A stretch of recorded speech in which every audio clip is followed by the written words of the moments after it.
Lake Christian Camp for the third time this summer. I'll be speaking to the high schoolers tomorrow, but tonight recording a quick video.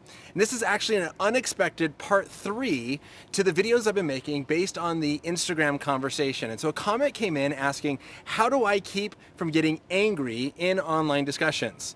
And this is a great question. And so I actually have another 3 points for you. I wasn't planning to have a part 3 with another 3 points, a lot of videos with 3 points, but here we are, right? So I have to admit, many times I have gotten very upset, blood boiling a little bit when having online discussions. But a good thing to remember is, look, if you're getting mad, that's not good, right? If anyone gets upset, you're losing, right? You want to have a peaceful conversation with grace and respect. So here's 3 things that I like to keep in mind or remind myself of when I'm having these conversations. The first one is this. I normally get most upset when I make this awesome, perfect, logical argument that just makes so much sense based on evidence and the person rejects it, right? And this gets me upset because it's like, look, I just laid this out perfectly for you. What is going on? So the first thing is they may not understand logic, right? Not everyone understands how deductive arguments work. They don't understand that this logically follows. And so sometimes maybe a little bit of explanation, giving some definitions actually goes a very long way in maybe calming that. Hey, they may not understand. If I just explain this, that might help.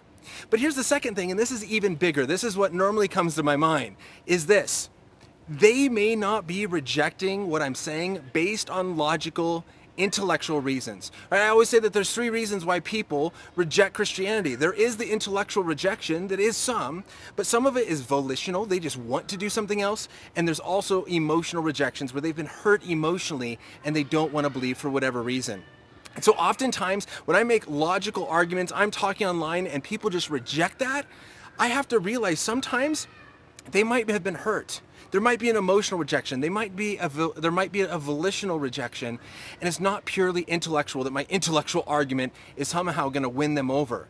And so I often remind themselves, look, these people are coming from very different walks of life, different families, different cultures. There might be a wide range of reasons why they're rejecting this. My logical arguments may not always be the best. And so this often helps me calm down of, hey, there might be something else going on in their lives. But third and most importantly is this.